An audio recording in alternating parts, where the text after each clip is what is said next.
Assalamualaikum warahmatullahi wabarakatuh. Berjumpa kembali pada acara konten media baru TVRI Sulawesi Selatan dengan podcast obrolan Toa Pagar. Hari ini saya bersama dengan Bapak Andi Ardi, Kabak Protokol Kota Makassar. Kita berbincang tentang bagaimana protokol itu berada di pemerintahan. Apa kabar hari ini, Pak Ardi? Alhamdulillah baik. Meko, ini saya betul-betul sangat berbahagia, surprise bisa ketemu Meko dalam keadaan sehat. Iya. Alhamdulillah. Iya. Jadi kita ngobrol santai-santai aja ini, Pak Ardi. Ya, baik. Pertama sebenarnya apa ini maksud dengan protokol dalam pemerintahan? Oh ya, terima kasih. Untuk yang protokol dalam pemerintahan sendiri itu merupakan serangkaian aturan yang mengatur tata tempat, tata upacara dan tata penghormatan dalam setiap kegiatan resmi yang nantinya baik itu kegiatan resmi maupun kenegaraan, dan juga fungsi dari keprotokolan memastikan setiap agenda bisa berjalan tertib, terhormat dan sesuai norma aturan yang berlaku, dan juga bisa memastikan bahwa wibawa instansi bisa terjaga dengan protokol itu. Ya. Nah, mengapa fungsi protokol sangat penting dalam roda pemerintahan khususnya di Kota Makassar? Gini, Kota Makassar sebagai ibu kota Provinsi Sulawesi Selatan yang secara tidak langsung mempunyai intensitas kegiatan yang cukup padat, baik kunjungan kenegaraan, kunjungan lintas daerah, ataupun kegiatan-kegiatan sosial lainnya. Itu peran protokol sangat penting untuk bisa menjaga wibawa pemerintah daerah dalam menciptakan ketertiban dan juga memastikan pesan-pesan kepemimpinan bisa tersampaikan secara baik kepada masyarakat. Oke. Ya. Nah, tugas utama bagian protokol sendiri di lingkungan pemerintah kota, terlebih dalam setiap kegiatan wali kota, seberapa besar peran protokol di balik itu? Ya, jadi untuk di bagian protokol, memang tugas kami meliputi terkait dari penyusunan agenda, menyusun tata tempat, pelaksanaan dan tata upacara, serta penghormatan sesuai dengan jabatannya. Kami juga dalam mendampingi kepala daerah, setiap agenda itu senantiasa melakukan koordinasi yang lintas OPD dan juga instansi vertikal, baik TNI Polri, yang dimulai dengan melakukan geladi, technical meeting, dan juga evaluasi kegiatan dan memastikan seluruh kegiatan itu sudah berjalan sesuai dengan ketentuan yang berlaku. Setiap selesai acara kita evaluasi sejauh mana teman-teman melaksanakan tugas-tugasnya, apakah ada hal-hal yang perlu kita persiapkan ke depannya, atau membuat teman-teman merasa termotivasi untuk bisa menyiapkan segala satunya sebelum berlangsung acara. Nah, unsur penting dalam keprotokolan seperti tata tempat, tata upacara yang mana, tata penghormatan yang mana lebih penting itu, Pak? Jadi peran dari bagian protokol di sini sangat strategis, yang dimana hampir seluruh aspek teknis kegiatan itu harus kita mulai dari susunan acaranya, dari posisi duduknya, untuk sambutan, waktu durasi sambutan, dan juga pengaturan waktu, itu semua harus disiapkan oleh protokol. Yang dimana yang menentukan keberhasilan suatu acara resmi seringkali bergantung kepada kesiapan dari teman-teman protokol yang ada di belakang layar. Apabila teman-teman sudah mempersiapkannya segala sesuatunya, mulai dari technical meetingnya dan juga kesiapan lainnya, itu bisa memastikan bahwa kegiatan itu bisa akan berjalan dengan baik dan sesuai apabila kita ada persiapan yang cukup siap sebelum melaksanakan suatu kegiatan. Artinya koordinasi jalan terus nih. Harus seperti itu. Betul. Jadi kita harus koordinasi terus seperti itu, karena teman-teman juga semakin sering-sering koordinasi, semakin lebih terbiasa dengan kesiapan-kesiapan lainnya.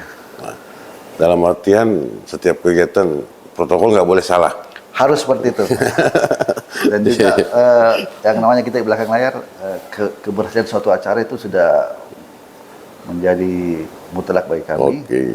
Makanya dalam mendampingi pimpinan dalam suatu kegiatan resmi maupun kenegaraan itu, kita harus mempersiapkan semuanya. Teman-teman juga setiap dari satu kegiatan ke kegiatan lain itu harus kita mempersiapkan sebelumnya. Apakah kegiatan itu memang ada hal-hal kira-kira yang pimpinan perlu persiapkan, itu kita punya tugas harus menyiapkan semuanya. Maupun juga setelahnya, yang mana sih tadi pimpinan yang merasa kurang sesuai dengan aturannya, kita sampaikan juga. Nah, apakah ada aturan atau undang-undang Pak khusus yang menjadi dasar kerja protokol ini? Oh ya, jadi untuk di bagian protokol itu kita mengatur tata tempat, yaitu di mana menjelaskan pengaturan posisi yang duduk sesuai dengan hierarki jabatannya. Jadi ada yang mungkin duduknya harus di sini, kita sesuaikan dengan hierarki jabatannya. Yang kedua, berkaitan dengan tata upacara, yang di mana di situ menjelaskan urutan dan mekanisme jalannya suatu acara. Yang selanjutnya yang ketiga itu mengenai tata penghormatan, itu menjelaskan bentuk penghormatan sesuai dengan jabatan. Ketiga unsur ini merupakan fondasi utama dalam keprotokoleran, yang itulah dipedoman teman-teman dalam melaksanakan tugas kesehariannya. Berarti semua sudah tertata dengan rapi di suatu acara, bahwa yang duduk depan ini mungkin gubernur berjajaran dengan Pak Wali, di belakangnya Pak Kadis-Kadis atau gitu ya. Kita harus memastikan semuanya bahwa sesuai hierarki jabatan, apakah tempat duduknya sudah sesuai atau tidak. Karena itu yang nanti akan memastikan bahwa acara bisa berlangsung dengan baik dan hikmat apabila kita sudah mengatur secara baik sebelumnya, Pak. Gitu. Nah, apa yang menjadi tantangan terbesar menjadi kabak protokol ini?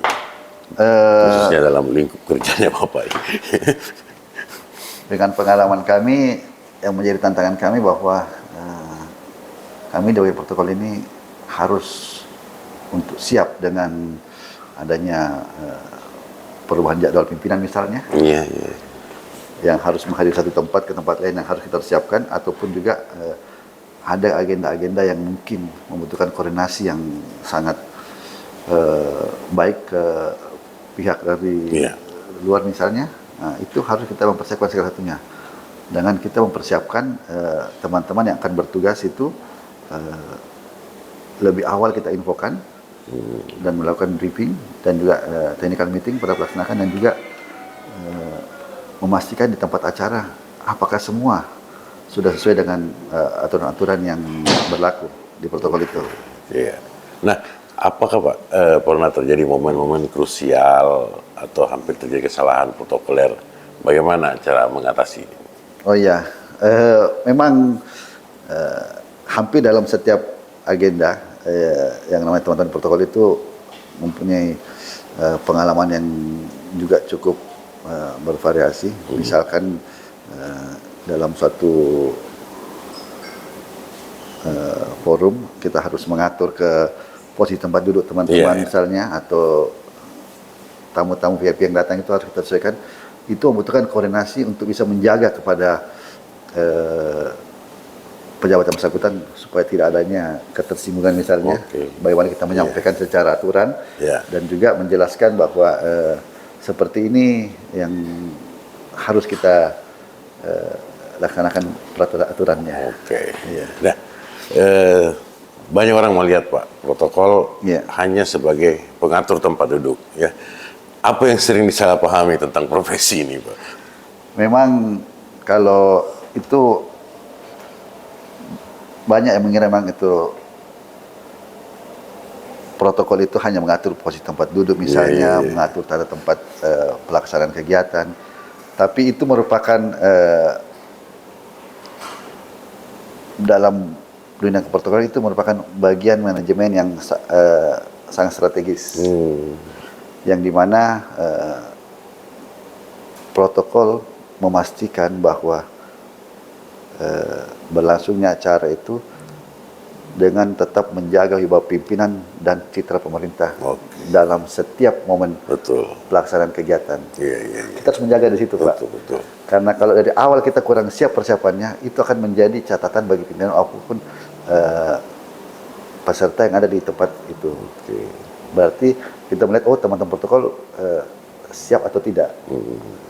Dan supaya mungkin acara nggak terkesan asal-asalan begitu, benar. Betul. Karena pasti darinya bagaimana sih pengaturan acaranya? Betul.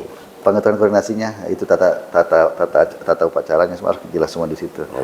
Dan alhamdulillah teman-teman di sini sangat supporting dan dia sudah paham betul dan memanfaatkan koordinasi lintas yang vertikal misalnya dengan TNI Polri, kita ada grup koordinasi memang situ, Pak. Nah, keterampilan apa yang wajib dimiliki seorang petugas protokol, Pak? Ya, ini menarik ini. Jadi mungkin banyak yang melihat bahwa teman-teman di bagian protokol itu memang sangat dibutuhkan di situ, yang harus dimiliki oleh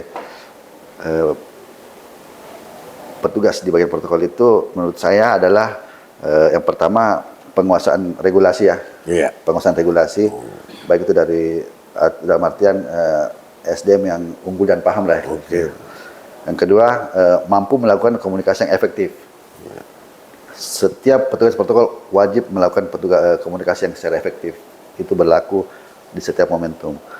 Yang selanjutnya, mempunyai ketegasan dan ketelitian. Dalam mengawal kegiatan itu, kita harus tegas dan teliti. Jangan kebalik-balik. Dan juga kalau harus ada ketegasan, ya harus seperti itu kita laksanakan. Ketelitiannya ya kita tidak boleh keliru dalam menerapkannya. Terus juga selanjutnya yang perlu dimiliki oleh teman di protokol itu manajemen waktu. Manajemen waktu itu kedisiplinan berlaku bagi kita maupun dalam mengatur setiap agenda-agendanya itu. Yang selanjutnya yang paling penting kita dimiliki oleh teman-teman protokol itu problem solving cepat. Bagaimana kita bisa mengatasi setiap kondisi-kondisi, misalkan ada hal yang perlu yang cepat kita ini, semua harus siap dalam kondisi memberikan solusi yang tepat. Misalnya tiba-tiba Pak Wali berubah. Begini, harus seperti apa? Semua harus siap seperti itu. Misalkan harus di tempat ini, harus atau posisi yang kurang ini, harus cepat kita ini kan. Selanjutnya yang lebih penting itu dimiliki oleh petugas protokol itu public relation skill. Jadi skill untuk public relation, bagaimana menghubungi satu sama lain dalam suatu tempat acara. Atau menghadapi orang-orang sekitarnya tanpa harus menyampaikan dengan secara baik dan santun.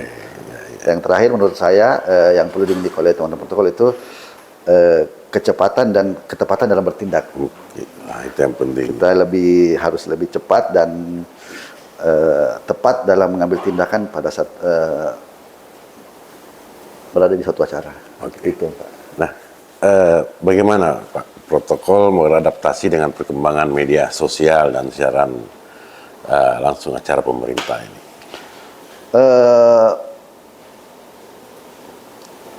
Kalau protokol tadinya itu yang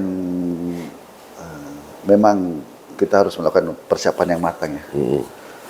Persiapan yang matang dan juga pengalaman di lapangan dan juga pengendalian emosi maupun juga kerja tim yang solid seperti itu, dan juga kadang kita lengkapi dengan kerjasama dan kolaborasi ya. Seperti itu. Karena profesionalisme kita diuji pada saat situasi tidak sesuai. Bagaimana kita bisa menjaga acara yang tetap berjalan di saat kondisi-kondisi yang mungkin ada hal-hal yang tidak sesuai dengan atau yang tidak ideal lah kira-kira. Oke. Maupun tekanan-tekanan yang lain kira-kira yang harus membutuhkan kita untuk bisa siap dengan kondisi apapun. Iya. Baik Pak. Berikut mungkin ada pesan Bapak kepada generasi muda yang ingin berkarir di bidang protokol. Apakah memang protokol itu harus dipilih yang cakep-cakep atau yang cantik-cantik atau yang tegap-tegap sedikit, bagaimana menurut? Iya, jadi begini, ini sangat menarik. Kalau untuk yang pesan kami kepada teman-teman generasi muda yang mungkin mempunyai minat untuk berkarir di bidang protokol keprotokolan misalnya, kami berpesan bahwa profesi ini bukan hanya mengatur acara, tetapi juga menjaga marwah dan wibawa dan citra pemerintah. Betul. Ya. Dan hal ini dibutuhkan integritas, ketelitian dan ketegasan serta komunikasi dan disiplin tinggi dan mampu bekerja di belakang layar, tapi harus siap dengan setiap langkah-langkah yang berdampak besar. Misalnya dalam setiap acara itu kita sudah harus tahu bahwa kegiatan ini misalkan plan A yang kita laksanakan, plan B-nya sudah siap juga. Dan semua harus terlihat berjalan sesuai mestinya. Dan tidak boleh panik dalam setiap kondisi apapun. Berarti masuk di protokol ini tidak serta-merta seperti kita dalam hal memilih orang harus ada terpilih. Ya, itu tadi karena ada beberapa kecakapan-kecakapan yang mungkin yang menjadi dasar bagi teman-teman yang mempunyai minat. Karena kita di sini dituntut untuk kuasai aturan, melatih ketenangan juga, nggak boleh panik, mampu membangun kemampuan berkomunikasi dengan berinteraksi dengan yang ada di suatu acara maupun dengan teman-teman protokol yang lainnya, apalagi dalam lintas protokol misalnya ada, karena biasanya kalau dalam suatu acara bukan hanya kita di situ, ada protokol yang lain juga, dan juga mampu berkolaborasi lah dalam suatu kegiatan. Kita harus bisa sama-sama membawa acara ini, kegiatan ini bisa terlaksana dengan baik, karena menurut kami keprotokolan adalah ruang pengabdian yang penuh pengabdian, penuh tantangan dan sekaligus sebuah kehormatan secara pribadi buat kami semua yang melaksanakan. Karena kami tahu mungkin tidak banyak yang bisa kami laksanakan setiap acara, tapi suatu kebanggaan apabila kita melaksanakan suatu kegiatan bisa berjalan dengan baik. Tapi kita cukup di belakang layar saja, Pak. Kita nggak perlu kelihatan aja. Betul. Artinya kita manusia tidak mungkin sempurna, pasti ada hal-hal yang betul. Yang terjadi di lapangan, tapi paling tidak protokol Kota Makassar harus mampu berbuat yang terbaik untuk pemerintah kota. Baik, terima kasih Pak Kabak. Terima kasih banyak. Berbincang-bincang dengan kami dari TVRI di obrolan tanpa pagar. Kita jumpa di podcast berikutnya. Terima kasih. Assalamualaikum warahmatullahi wabarakatuh.